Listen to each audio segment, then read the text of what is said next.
warahmatullahi wabarakatuh. Perkenalkan, kami dari kelompok 12 ingin mempraktikkan materi terkait benda dan sifat-sifatnya.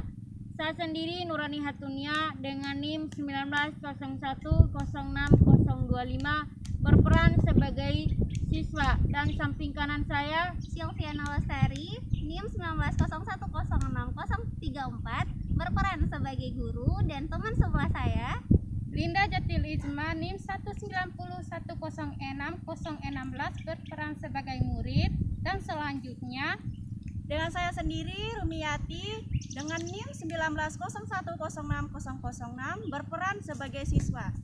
Dan selanjutnya kita masuk pada materinya. Halo anak-anak, bagaimana kabarnya hari ini? Alhamdulillah baik, Bu Guru. Nah, hari ini kita akan memasuki materi terkait benda dan sifat-sifatnya. Sebelum kita memasuki materi kita terlebih dahulu, kita akan berdoa bersama. Berdoa dimulai.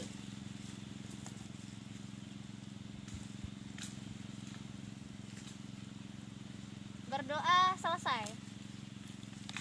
Ibu ulangi lagi ya. Judul materi kita hari ini yaitu benda dan sifatnya. Ibu jelaskan sedikit terkait benda dan sifatnya ini ya. Benda adalah segala sesuatu yang berada di alam dan mempunyai wujud. Benda disebut juga barang. Benda padat umumnya keras kalau dipegang. Tapi bagaimana dengan benda dengan tanah lumpur? Apakah merupakan benda padat? Iya, Bu Guru. Iya, Bu Guru. Nah, benar sekali. Tanah lumpur merupakan benda padat meskipun lunak kalau dipegang.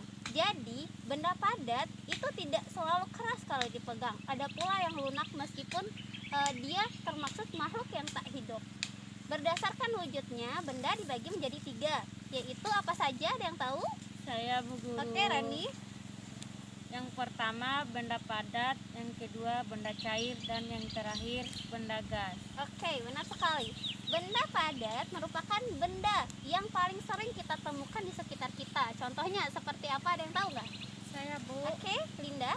Yang pertama pulpen, meja, kursi, dan lain-lainnya. Nah, benar sekali. Benda padat juga mempunyai sifat, yaitu bentuk dan volumenya itu selalu tetap. Dan yang kedua, bentuk dapat diubah dengan cara tertentu, misalnya dipanaskan. Kedua, yaitu benda cair. Benda cair merupakan benda yang merupakan cairan. Contohnya seperti apa? Saya Bu Guru. Oke, Rumi. Yang pertama air, yang kedua minyak, yang ketiga susu dan lain sebagainya. Oke. Nah, benda cair juga mempunyai sifat nih. Sifatnya itu yang pertama mengikuti bentuk wadah. Misalnya air dimasukkan ke dalam termos. Nah, air tersebut akan mengikuti bentuk dari termos tersebut. Nah, yang kedua, dia menekan ke segala arah.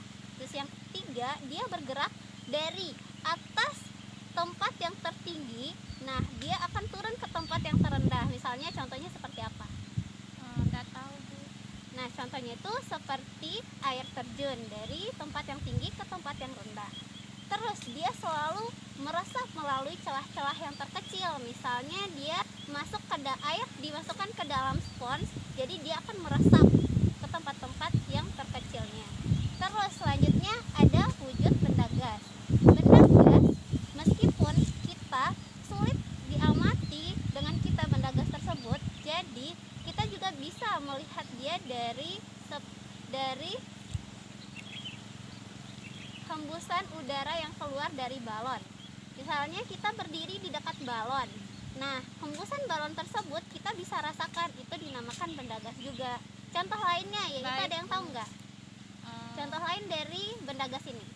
Nggak tahu Bu. Contoh, kita berada di samping knalpot motor. Nah, knalpot motor itu mengeluarkan asap. Dari asap knalpot itu kita merasakan hembusan gas yang keluar dari motor. Jadi itu contoh dari benda gas. Mungkin sekian materi yang Ibu sampaikan. Semoga adik-adik bisa memahami dan bisa memanfaatkan materi yang Ibu sampaikan hari ini. Baik, Bu Guru. Oke, sekian dari Ibu. Terima kasih. Wassalamualaikum warahmatullahi wabarakatuh. Waalaikumsalam warahmatullahi wabarakatuh. Mungkin itu saja video praktikum pembelajaran dari kelompok 12. Semoga bermanfaat. Wassalamualaikum warahmatullahi wabarakatuh.